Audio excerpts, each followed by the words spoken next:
Hi friends, मैं पंकज कुमार आपका स्वागत करता हूं अपने चैनल स्टडी पॉइंट एग्ज़ाम में। और आज की इस वीडियो में हम बात करेंगे आज का मोस्ट इम्पॉर्टेंट करंट अफेयर के बारे में। अगर आप किसी भी गवर्नमेंट एग्ज़ाम का प्रिपरेशन कर रहे हैं तो डेली करंट अफेयर देखने के लिए चैनल को सब्सक्राइब ज़रूर करें और बेल आइकन प्रेस ज़रूर करें, यदि जो भी मैं वीडियो अपलोड करूँ तो सबसे पहले नोटिफिकेशन आपके पास पहुँच जाए। तो शुरुआत करते हैं आज का करंट अफेयर के बारे में। तो आज है 25 जुलाई। 25 जुलाई से जितना भी रिलेटेड करेंट अफेयर है उसको हम देखते हैं। तो आज का पहला प्रश्न है, हाल ही में राष्ट्रीय प्रसारण दिवस कब मनाया गया है? तो इसका आंसर होगा ऑप्शन ए यानी कि 23 जुलाई को। हर साल 23 जुलाई को पूरे देश में राष्ट्रीय प्रसारण दिवस मनाया जाता है। इस दिन 1927 में मुंबई स्टेशन से एक निजी कंपनी इंडियन ब्रॉडकास्टिंग कंपनी ने बॉम्बे स्टेशन से देश में पहला रेडियो प्रसारण शुरू किया था। सरकार ने अप्रैल 1929 को प्रसारण अपने हाथ में ले लिया और इसका नाम बदलकर भारतीय प्रसारण सेवा कर दिया। यह शुरुआती में प्रायोगिक आधार पर किया गया था, लेकिन बाद में 1932 में इसका नियंत्रण शहरों के लिए सरकारी ले लिया गया था। भारतीय राज्य प्रसारण सेवा 8 जून 1936 को ऑल इंडिया में तब्दील हो गया।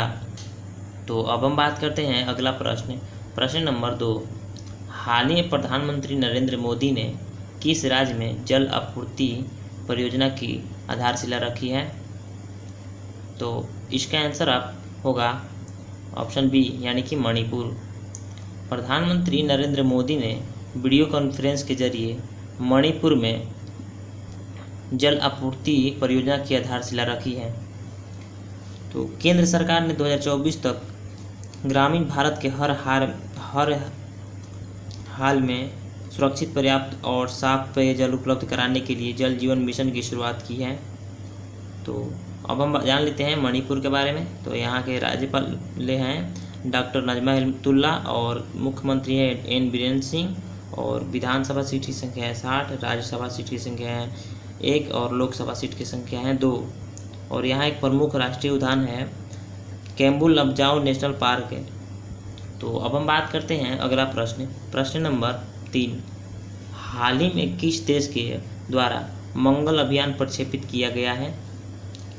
तो इसका आंसर होगा ऑप्शन सी यानी कि चीन। चीन ने गुरुवार को स्वतंत्र रूप से अपने पहले मंगल मिशन अभियान का यानी कि नाम है इसका तियानवेन-1 प्रक्षेपित किया है। यह यान मंगल ग्रह की मिट्टी, चट्टानों की संरचना, पर्यावरण, वातावरण और जल के बारे में जानकारी एकत्रित करेगा। पिछली बार चीन ने 2011 में रूस के साथ मिलकर मंगल ग्रह पर भेजने में असफल कोशिश की थी, लेकिन भारत ने 2014 में अपने पहले ही प्रयास में मंगल मिशन पर इतिहास रच दिया था। तो अब हम बात करते हैं अगला प्रश्न नंबर 4। हाल ही में निम्नलिखित में से किस बैंक ने Insta click saving account launch किया है? तो इसका आंसर होगा ऑप्शन डी यानी कि बैंक ऑफ बड़ौदा। भारत के सार्वजनिक क्षेत्र के तीसरे सबसे बड़े बैंक ऑफ बड़ौदा ने इंस्टा क्लिक सेविंग अकाउंट सेवा शुरू की है, जो पूरी तरह से पेपरलेस डिजिटल ऑनलाइन बचत खाता है। इससे पूर्व एसबीआई ने भी ग्राहकों के लिए इंस्टा बैंकिंग अकाउंट सर्विस से शुरू की थी। और बैंक ऑफ बड़ौदा भारत का तीसरा सबसे बड़ा सरकारी बैंक है। तो अब हम जान लेते हैं बैंक ऑफ बड़ौदा के बारे में। तो इसका मुख्यालय है बड़ोदरा यानी कि गुजरात में, और एमडी एंड सीईओ है संजीव चड्ढा, और इसका टैगलाइन है इंडियाज इंटरनेशनल बैंक। तो इंस्टा क्लिक सेविंग अकाउंट शुरू हुआ है बैंक ऑफ बड़ौदा ने। तो अब हम बात करते हैं अगला प्रश्न नंबर 5। हाल ही में माइक्रो फाइनेंस इंस्टीट्यूशंस नेटवर्क यानी कि MFIN ने किस से अपना नया मुख्य कार्यकारी अधिकारी निदेशक नियुक्त किया है? तो इसका आंसर होगा ऑप्शन ए यानी कि Alok Mishra. Micro finance institutions network यानी कि MFIN ने आलोक मिश्रा का अपना नया मुख्य कार्यकारी अधिकारी और निदेशक नियुक्त किया है। तो इनकी नियुक्ति 1 अगस्त 2020 से लागू होगी। डॉक्टर आलोक मिश्रा वर्तमान में सीईओ श्री हर्षवर्धन के पदभार ग्रहण करेंगे, जिन्होंने MFIN में 2 साल से अधिक समय तक सेवाएं देने के बाद अपना इस्तीफा दे दिया है। तो आलोक मिश्रा को अंतर्राष्ट्रीय विकास, ग्रामीण वित्त, माइक्रो फाइनेंस, समावेशी वित्त और अनुसंधान जैसे क्षेत्रों के लगभग 28 वर्षों का पेशेवर अनुभव है। तो अब हम बात करते हैं अगला प्रश्न, प्रश्न नंबर 6। हाल ही में प्रवासियों की मदद के लिए प्रवासी रोजगार ऐप किसने लॉन्च किया है? तो इसका आंसर होगा ऑप्शन बी, यानी कि सोनू सूद। बॉलीवुड अभिनेता सोनू सूद ने प्रवासियों को पूरे देश में नौकरी के अवसर तलाशने के लिए सहायता करने के लिए प्रवासी रोजगार ऐप लॉन्च की है। देश के विभिन्न हिस्सों में प्रवासी श्रमिकों के लिए रोजगार के सही अवसर तलाशने के लिए गांवों में सामुदायिक उच्च स्तरीय द्वारा इस पहल का सहयोग किया जाएगा। इस ऐप से 500 से अधिक निर्माण, परिवहन, स्वास्थ्य सेवा यानी कि BPO, सुरक्षा, ऑटोमोबाइल, ई-कॉमर्स और डिजिटलाइजेशन सेंटर की प्रतिष्ठित कंपनियों के अवसर पर उपलब्ध करेंगे। तो प्रवासी रोजगार ऐप लॉन्च किए हैं सोनू सूद ने। तो अब हम बात करते हैं अगला प्रश्न, प्रश्न नंबर 7। हाल ही में किस देश की विश्व व्यापार संगठन ने ऑब्जर्वर का दर्जा प्राप्त हुआ है? तो इसका आंसर होगा ऑप्शन सी, यानी कि तुर्कमेनिस्तान।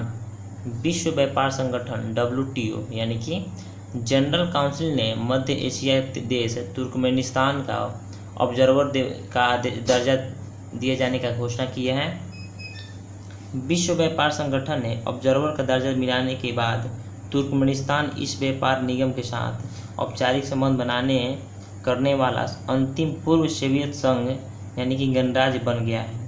तो तुर्कमेनिस्तान इस संगठन का 28वां ऑब्जर्वर देश बना है। तो अब हम जान लेते हैं WTO के बारे में। तो इसके महानिदेशक हैं रॉबर्टो अज़ेवेदो। तो हाल ही में किस देश ने विश्व व्यापार संगठन से ऑब्जर्वर का दर्जा प्राप्त हुआ है? तो ये होगा तुर्कमेनिस्तान। तो अब हम बात करते हैं अगला प्रश्न, प्रश्न नंबर 8। हाल ही में भारतीय नौसेना का सबसे बड़ा सौर ऊर्जा संयंत्र कहाँ स्थापित किया गया है? तो इसका आंसर होगा ऑप्शन ए, यानी कि एझिमाला। वाइस एडमिरल अनिल कुमार चावला द्वारा भारतीय नौसेना अकादमी एझिमाला में सबसे बड़े और ऊर्जा संयंत्र का कमीशन शुरू किया गया है। यह 3 मेगावाट का वाला सौर ऊर्जा संयंत्र है, जिसे भारत सरकार ने नेशनल सोलर मिशन के पहल के अनुरूप में स्थापित किया गया है, जिसका उद्देश्य 2022 तक 100 गीगावाट और ऊर्जा के लक्ष्य को प्राप्त करना है। नौसेना का स्टाफ हैं, प्रमुख हैं यानी कि एडमिरल करमबीर सिंह, और यह संयंत्र जो है भारतीय नौसेना का सबसे बड़ा संयंत्र है। तो भारतीय नौसेना का सबसे बड़ा संयंत्र स्थापित हुआ है एझिमाला में। तो अब हम बात करते हैं अगला प्रश्न, प्रश्न नंबर 9। हाल ही में किस पेमेंट्स बैंक ने ग्रामीण युवाओं को प्रशिक्षण देने के लिए NSDC के साथ समझौता किया है? तो इसका आंसर होगा ऑप्शन बी, यानी कि Airtel payments bank. Airtel payments bank के लिमिटेड और नेशनल स्किल डेवलपमेंट कॉरपोरेशन यानी कि NSDC ने ग्रामीण क्षेत्रों में युवाओं को वित्तीय सेवाएं पर प्रशिक्षण करने और उन्हें इस क्षेत्र में रोजगार तलाशने और उद्यमी बनाने में मदद के लिए सहायता किया है। इस साझेदारी का उद्देश्य ग्रामीण युवाओं के अनुसार कौशल विकास कार्यक्रमों को डिजाइन और संचालित करना है और उन्हें ऑनलाइन बैंकिंग और डिजिटल वित्तीय सेवाओं को बढ़ावा देने के लिए साधनों को अपनाने के लिए प्रोत्साहित करना है। तो अब हम बात करते हैं अगला प्रश्न, प्रश्न नंबर 10। हाल ही में खादी और ग्रामोद्योग आयोग ने किस शहर में अपना पहला फुटवियर प्रशिक्षण सेवा केंद्र शुरू किया है? तो इसका आंसर होगा ऑप्शन ए, यानी कि नई दिल्ली। हाल ही में खादी और ग्रामोद्योग आयोग ने नई दिल्ली में अपना पहला फुटवियर प्रशिक्षण केंद्र शुरू किया है। यह केंद्रीय गांधी दर्शन यानी कि राजघाट में स्थित है। इस केंद्र पर चमड़ा कारीगरों को उच्च गुणवत्ता के जूते चप्पल बनाने के लिए 2 माह का प्रशिक्षण दिया जाएगा। खादी और ग्रामोद्योग आयोग के इसी प्रकार का एक और फुटवियर प्रशिक्षण केंद्र वाराणसी में स्थापित करने जा रहा है। और खादी और ग्रामोद्योग के चेयरमैन कौन है? तो ये हैं बीके सक्सेना। तो हाल ही में खादी और ग्रामोद्योग आयोग ने किस शहर में अपना पहला फुटवियर प्रशिक्षण केंद्र शुरू किया है? तो नई दिल्ली में। और दूसरा कहाँ शुरू करने वाला है? तो ये है बनारस। ये याद रखिएगा, क्योंकि ये सब प्रश्न आपको सब एग्जाम में पूछा जाता है। तो अब हम बात करते हैं कल के प्रश्न का उत्तर के बारे में। तो कल का प्रश्न है, हाल ही में भारत और किस देश की नौसेना के बीच पास एक्स अभ्यास का आयोजन किया गया है? तो ये है अमेरिका। इसका आंसर होगा अमेरिका। अमेरिका ने भारत के साथ नौसेना के बीच पास एक्स अभ्यास का आयोजन किया गया है। तो अब हम बात करते हैं आज का सवाल का। इसका आंसर आप कमेंट में ज़रूर बताइएगा। तो आज का प्रश्न है, हाल ही में किसके द्वारा विकसित वैक्सीन के मानव परीक्षण के नतीजे सकारात्मक आए हैं? तो इसका आंसर आप कमेंट में ज़रूर बताइए। और प्लीज़ सभी साथी वीडियो को लाइक, सब्सक्राइब, शेयर और कमेंट ज़रूर करें। और सभी साथी अपने दोस्तों को शेयर ज़रूर करें। और